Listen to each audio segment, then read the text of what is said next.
did, honey. After driving all night. What time is it? Almost 4:30. Almost dawn. We should be home in another hour. This man's name is Martin Gordon. The lovely girl beside him is Brett, his bride of 2 wonderful weeks. It's late August. They're returning from their honeymoon to their home in quiet, peaceful Angel County, California. Martin's Uncle Ben is sheriff of Angel County, and Martin is his senior deputy.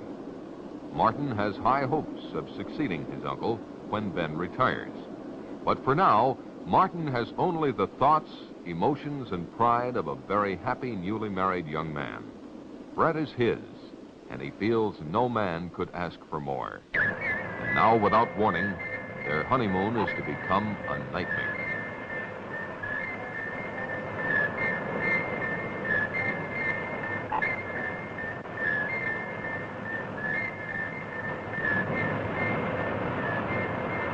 Neither Martin nor Brett saw the glowing rocket descend in the early morning skies. It was reported to the sheriff's office by Jeff, the county forest ranger.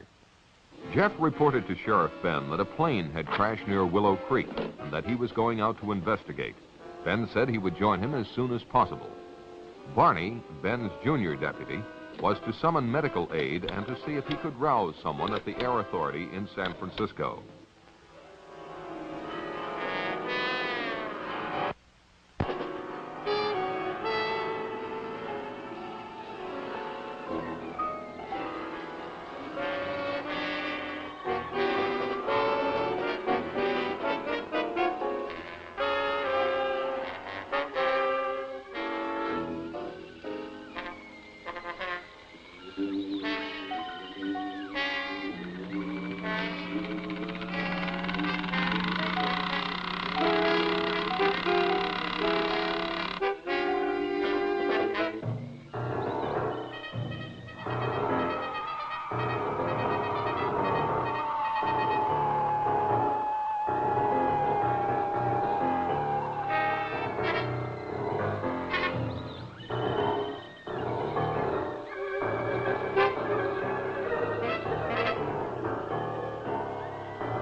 It's Uncle Ben, honey.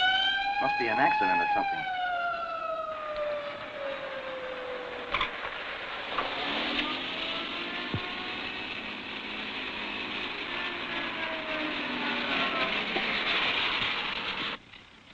There's a plane crash down the road a couple of miles. I'm going to be a little short-handed till help gets here.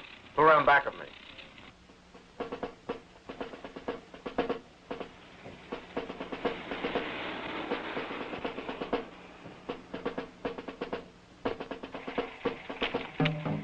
Come along, both of you.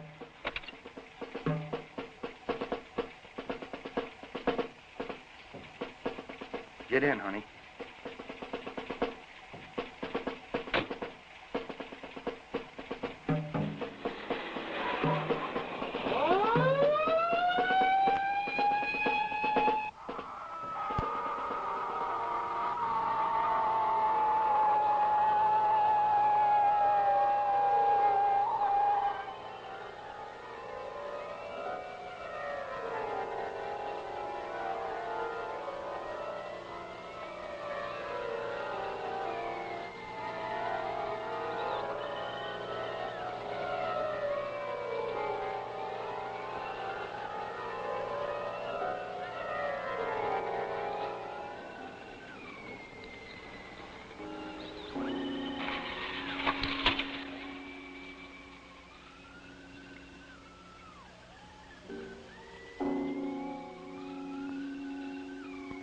At the location of the crash, they discovered Jeff's truck, but Jeff himself was not around. They proceeded with their investigation.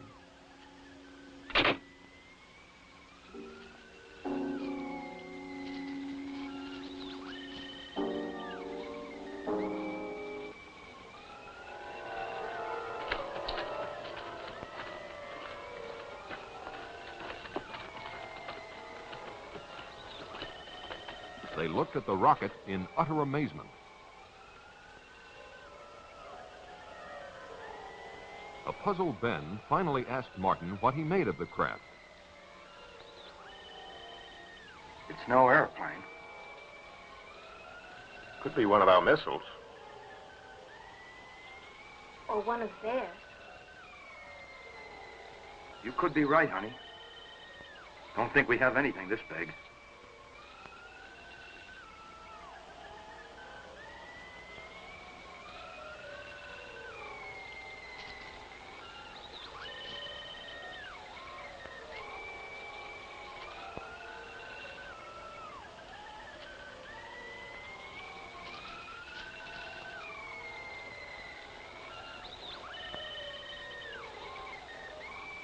Ben could not understand why the craft wasn't severely damaged.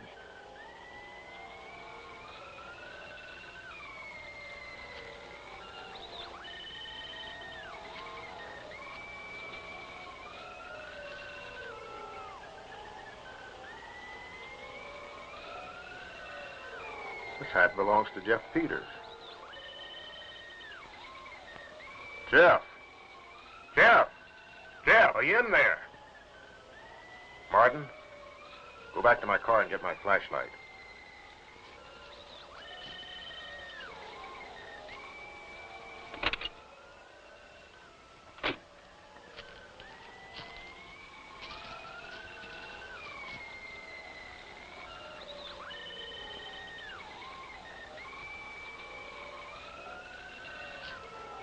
Ben, don't go in there. You don't know what's in there. I think I hear him moving inside. Maybe he's hurt.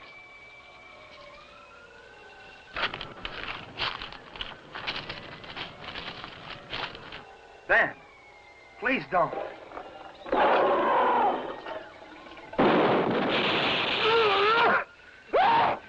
Ben. Ben.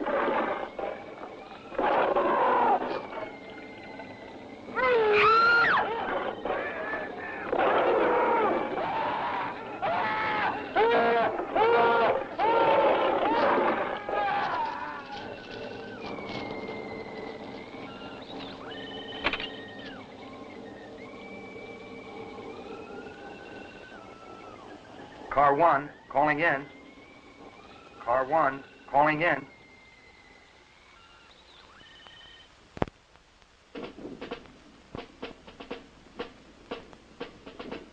Within the hour, Martin's unusual call for assistance was answered by a special unit led by a Colonel James Caldwell.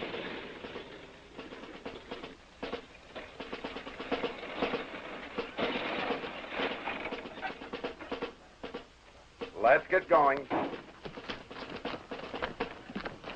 Let's go. Let's go. Move it over. Let's get going. Let's go. All right, back on the truck. Let's go.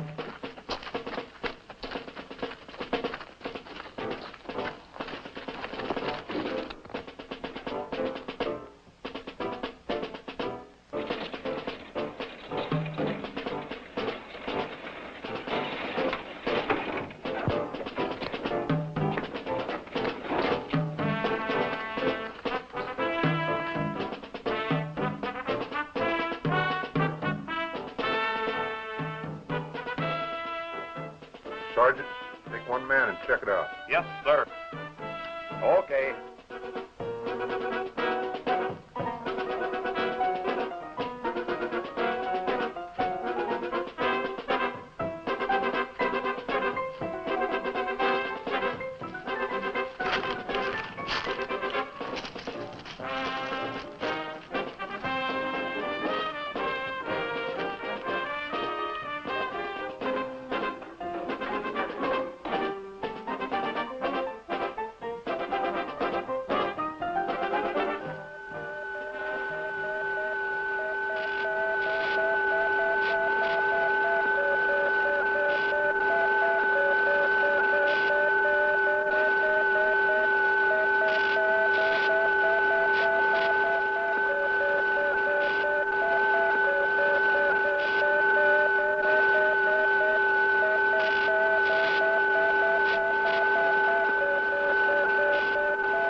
The sergeant reported seeing an amazingly large creature in the aft section of the strange craft.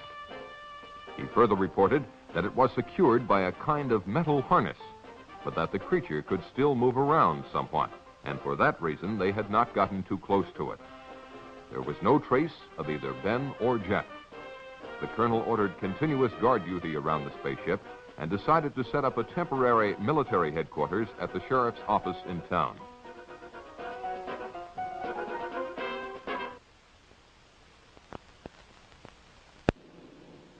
By the next day, Colonel Caldwell had the situation well in hand.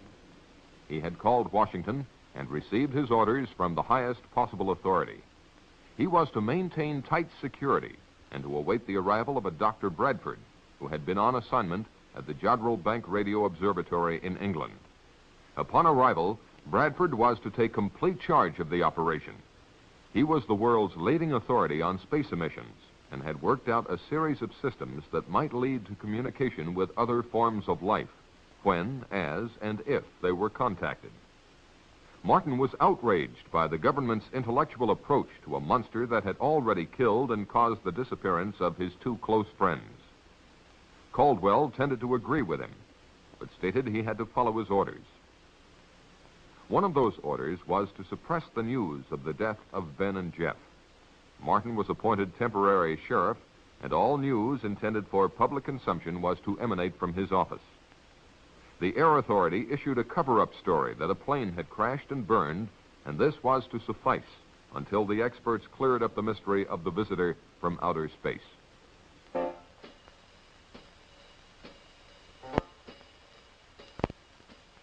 In a remote section of the county, the first of a series of tragedies took place.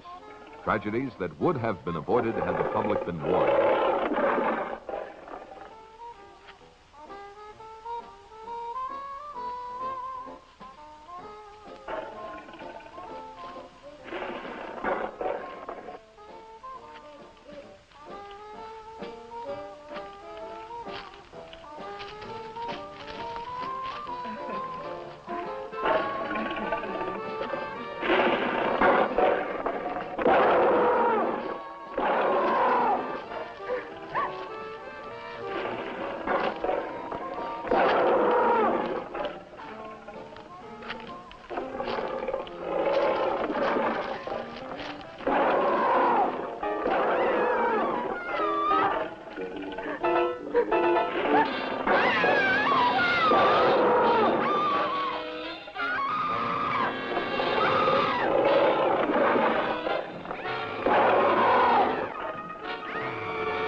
Later that day, while they were awaiting the arrival of Dr. Bradford, Martin instructed Barney, on advice from Colonel Caldwell, to plant in the local papers the news that Ben and Jeff had taken off on a fishing trip to British Columbia.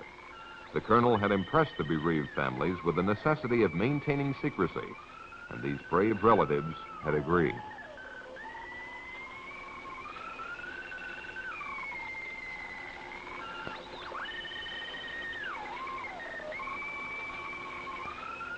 Despite Brett's inquiries about what Martin had seen in the spacecraft, he avoided specific details for fear of disturbing her more than she was. If the truth were known, Martin was more than a little disturbed himself. Shortly thereafter, Dr. Bradford arrived. He was a much younger man than one would imagine him to be. Martin, I'd like for you to meet Dr. Bradford. I've heard a lot about you from the colonel. Well, nothing bad, I trust. Martin and his wife were in the original party that found the fallen craft. I was sorry to hear about your uncle. It's a tough break. I hope you're feeling better. Yes, thank you. A couple hours of sleep did a world of good. Bradford thanked the colonel for his assistance and then asked to speak to Martin. Bradford questioned Martin about everything that had transpired. Martin did his best to recall everything in precise detail, but really didn't have much for him. The two soldiers that entered the rocket earlier had been summoned, and Bradford hoped to learn more from them. The doctor himself would not enter the rocket until the arrival of certain equipment. From his discussion, it was apparent that the doctor considered this situation a magnificent opportunity for mankind. He felt that if he could communicate with the creature, it might be possible to advance human knowledge by years or even centuries. The spaceship alone signified an intellectual development far in advance of anything on Earth. When Martin asked him how he intended to protect himself from the creature, Bradford said not to worry, that he hadn't come here to be victimized either by his own or the creature's fears.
Oh, hi, Barney. We'll be right out. Well, that's all right. Just take your time. I didn't know we had company. Look at me, I'm a mess. Don't be impolite. Make her get the drink.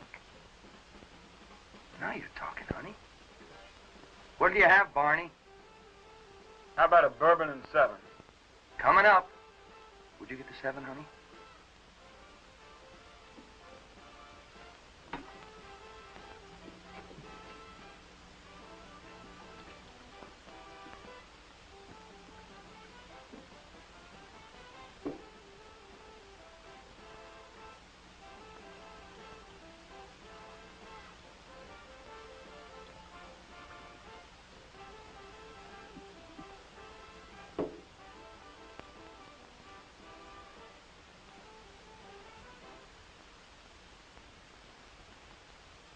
Barney, you should try marriage. It would do wonders for you. Barney and Martin had been bachelor buddies for years, but now that Martin was settling down to marriage, they were slowly drifting apart. Barney, naturally, was still dating all the girls in town, and he couldn't understand why Brett and Martin didn't pal around with him more than they did. He couldn't comprehend that married life brought with it not only new problems and duties, but the necessary togetherness of husband and wife as well. Despite Brett's most tactful considerations, such as inviting him over to dinner quite often, Barney was growing resentful of her, or at least she felt that he was. Since time began, this change in relationship has probably happened to all buddies in similar circumstances. Life has its way of making boys grow up, and with marriage, Martin's time had come. His life was now Brett, a life that he thoroughly enjoyed.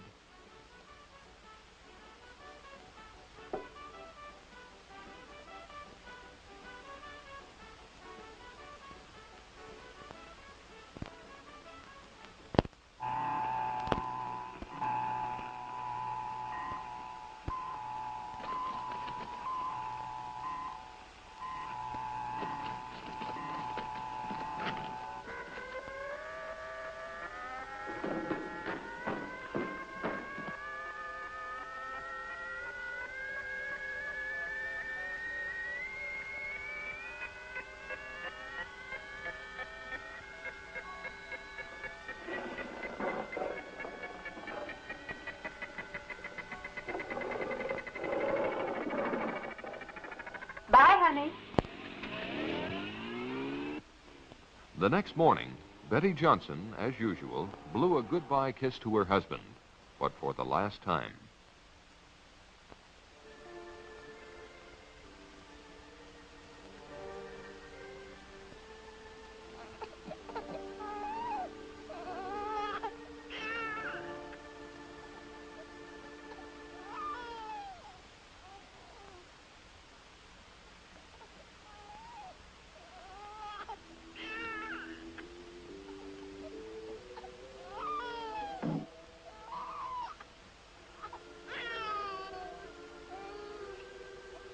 Poor baby. Let Mommy take your temperature.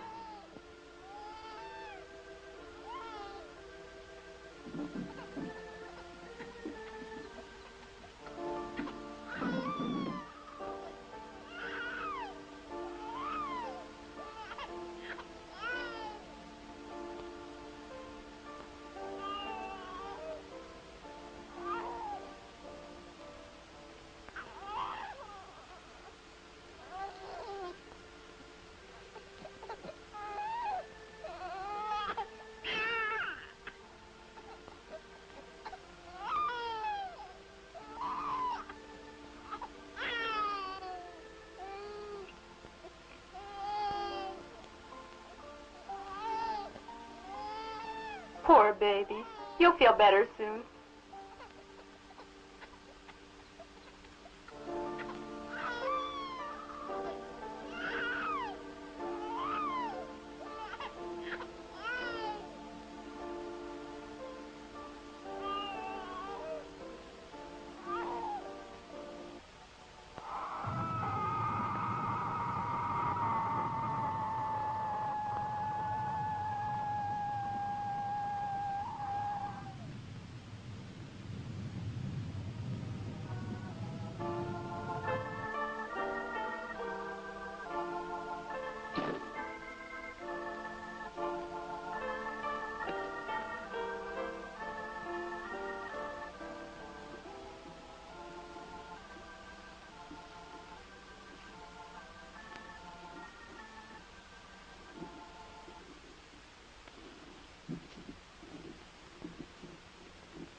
Papa, can I go for a walk? All right, but stay close by.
Bobby.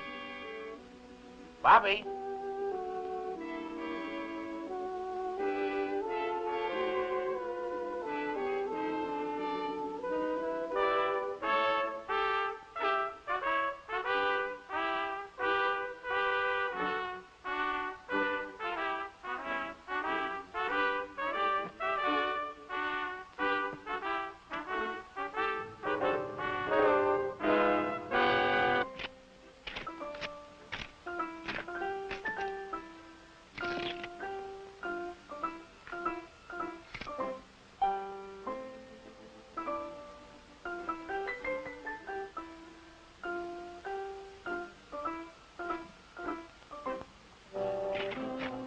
Bobby!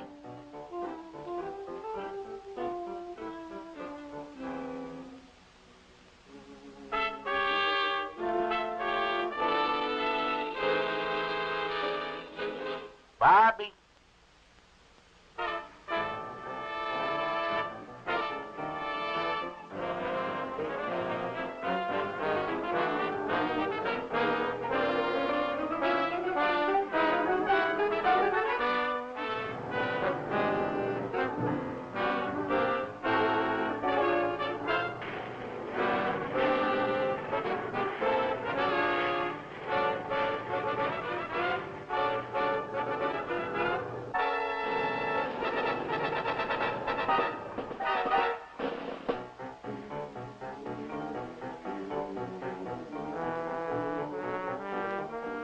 Bobby.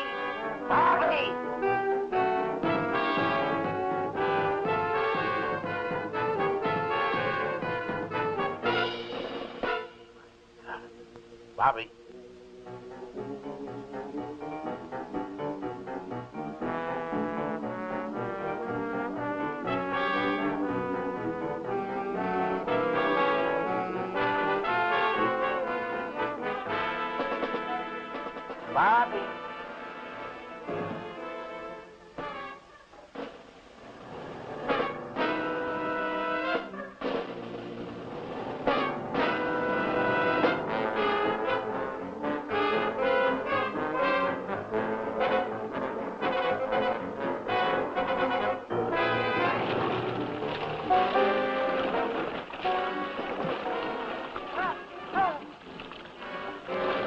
Help!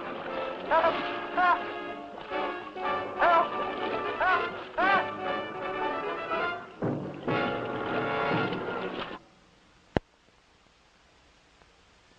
Within 48 hours, Dr. Bradford had closely examined the creature and the spaceship and reached a number of conclusions. He was sure the creature had come from beyond our solar system because it adapted to our environment so quickly, and no planet or dead star near us has conditions similar to the Earth. Of special interest to him was the hull of the ship. It was composed of an alloy unlike anything human science had ever encountered. The doctor had run a number of tests on the metal, but its molecular structure remained a mystery. Because there was no food on board, Bradford presumed the creature had been in a state of suspended animation, particularly because it had survived the trials of re-entry and impact without apparent harm. So far, he had no success in communicating with it, but he had not yet exhausted all possibilities. On a more subjective basis, he had the curious feeling that the creature did not want to communicate with him. Such a confession on the part of this eminent scientist made Martin feel quite apprehensive.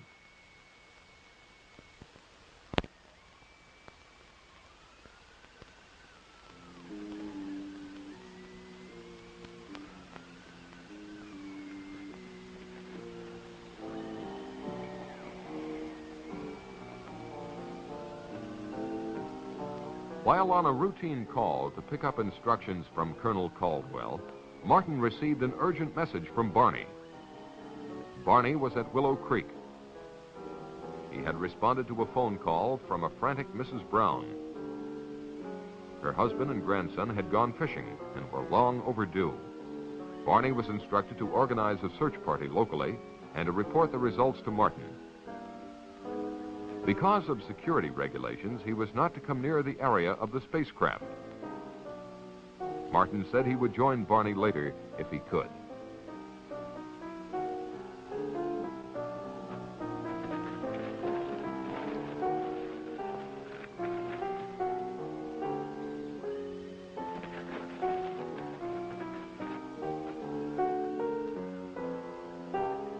Acting on a hunch, Martin decided to see for himself if the monster was still there. It was. Bradford had installed TV cameras inside the spaceship and was testing the creature's reactions to sound, light, electricity, color, and air pressure. When Martin asked him if he had any luck in communicating with the beast, Bradford confessed that he hadn't, but would try again when certain data was returned to him from computer processing. It was at this time that Bradford came up with a frightening theory, namely that the creature might be a product of engineering, the same engineering that built the spaceship. What he didn't understand was why some form of communication had not been built into the creature. When Martin asked him if this weren't something to worry about, Bradford said no. It was probably his own failing at not being able to establish communications. It seemed to Martin that if Bradford's theory were correct, humanity might be in grave danger. Bradford dismissed Martin's fears by pointing out that the creature was not exhibiting any signs of violence, and besides, it was firmly secured by the harness. That afternoon in Moncrief Park, a group of neighbors got together for a hootenanny. Oh, she left me sad, but still I am happy. In fact, I am glad, for I am as free as that bird in the tree, 'cause she left me alone and could not marry me. I said that I loved her and would till I died. I tried to forget her, and I really did try, but I'll still think of her till the day that I die, 'cause I think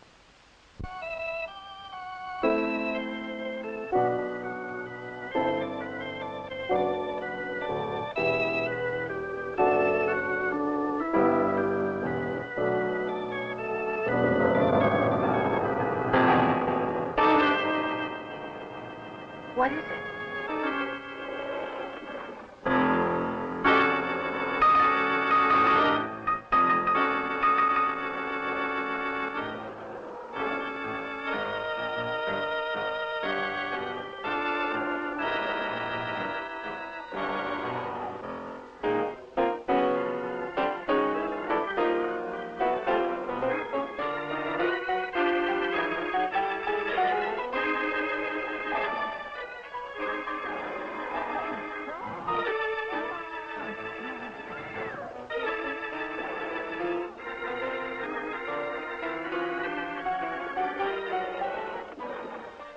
You stay there.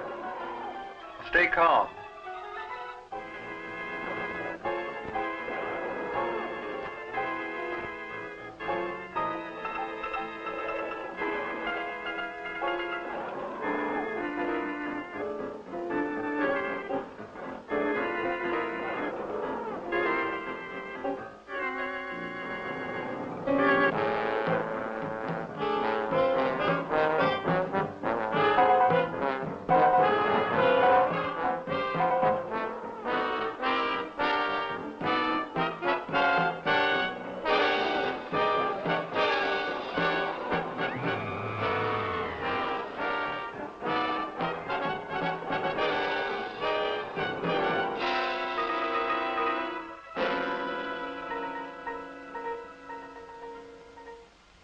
In response to a multiple missing persons report, Martin and Barney searched the countryside for the group of picnickers.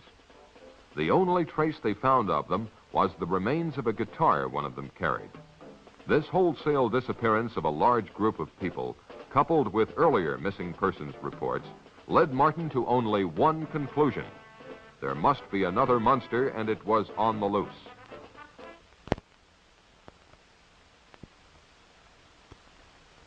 The colonel listened to Martin's theory, and after consulting with Bradford, decided to call Washington. He was told to follow his own good judgment, but under no circumstances was he to alarm the populace. The colonel decided to organize a county-wide search.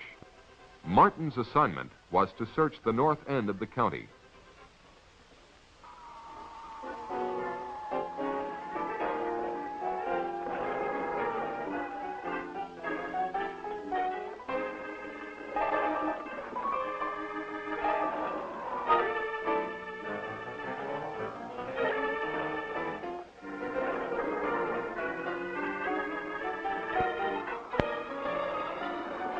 While Martin and Brett were engaged by the search, the monster was moving toward the community dance hall.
Rita. I've had enough of that guy.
While Martin and Brett were taking a break from the search, a call came through which confirmed Martin's theory.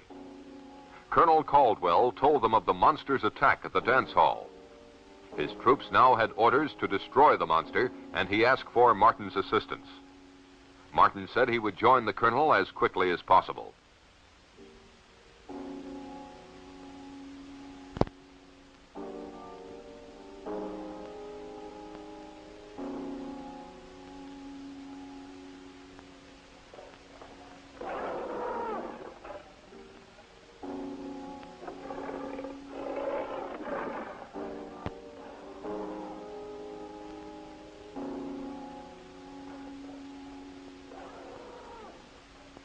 The monster next appeared in Lover's Lane.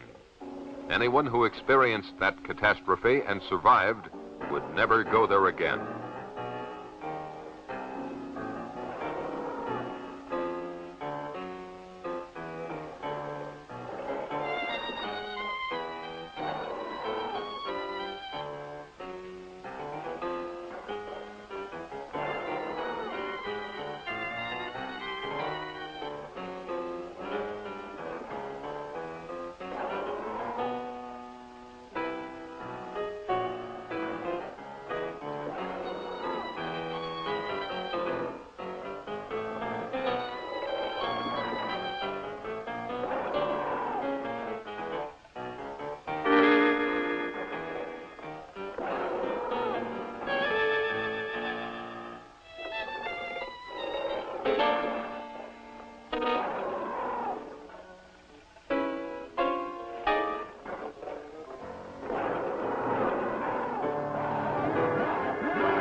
God!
was almost an hour before Caldwell learned of the monster's devastating new attack. Colonel Caldwell wasted no time ordering his men into action. It was at this point that Bradford interceded. He demanded that the monster be taken alive at all costs. The colonel's protests about the dead and missing made no impression on Bradford. Caldwell conceded to the point of assuring Bradford that they would not destroy the monster if they could avoid it.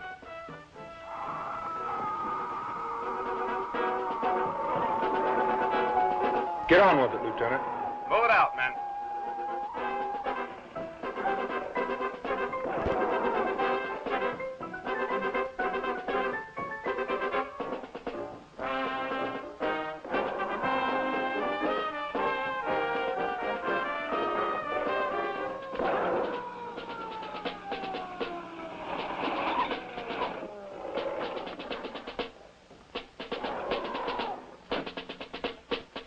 When Martin's party arrived and offered to help, the colonel told them enough lives were being endangered. They were to be part of the second line of defense, to be used only if necessary.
The sergeant, a shaken man, returned babbling about what had happened.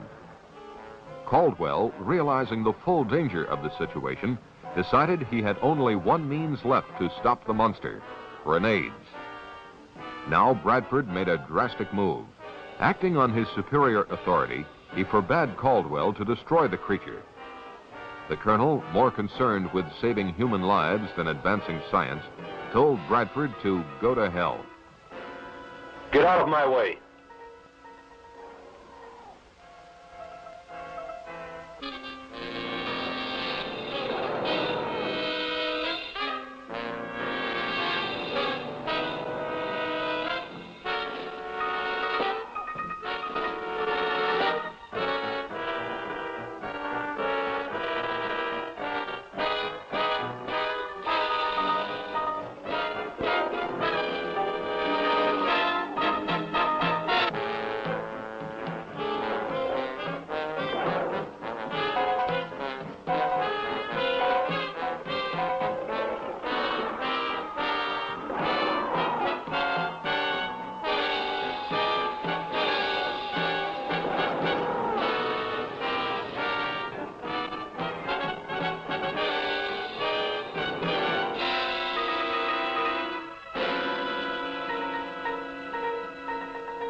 Where's he going in such a hurry?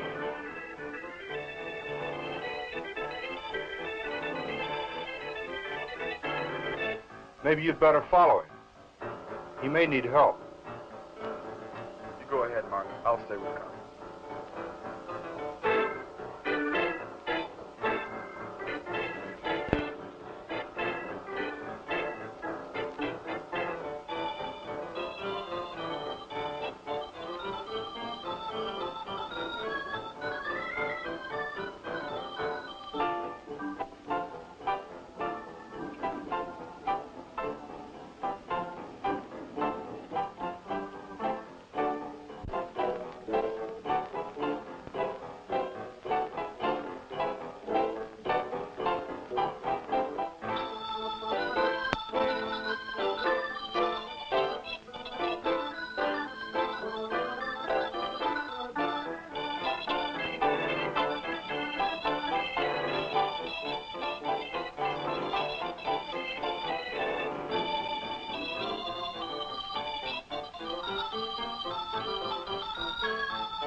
The explosion loosened the harness on the monster and allowed it to escape.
Martin tried to help the doctor, but there was no time.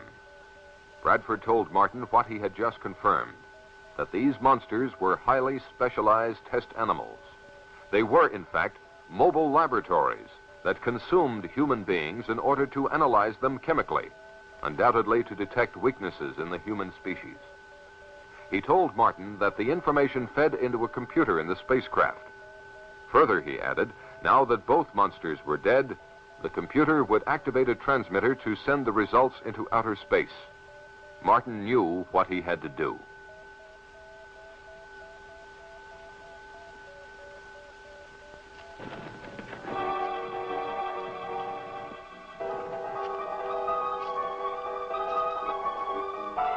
As Martin entered the spaceship, he heard the transmitter generator kick on.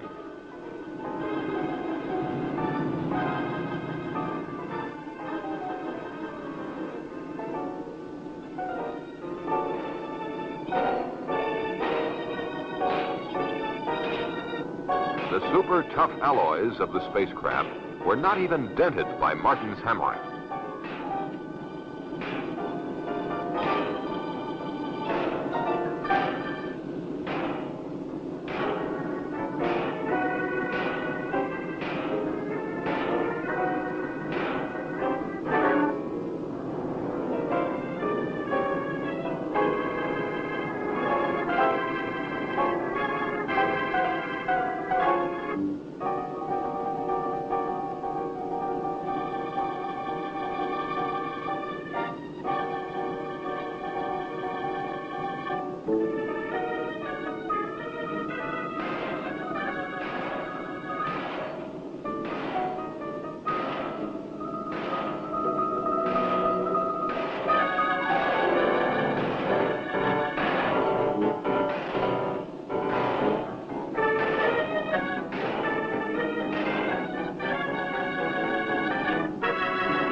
As the transmitter stopped, Martin felt sick.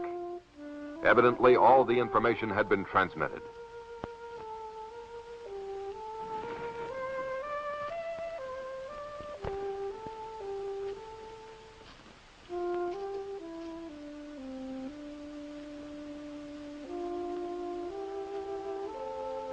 On Martin's return, he confessed his failure. He slowly asked Bradford what was in store for humanity. Bradford was pessimistic, but implied that maybe all was not lost. After all, he told them, the vastness of the universe is incredible. If these monsters had come from its outer limits, their home might even no longer exist. Or if they do come again, perhaps man will have advanced enough to cope with them and those who made them. Only God knows for sure, were Bradford's last words to anyone on this earth.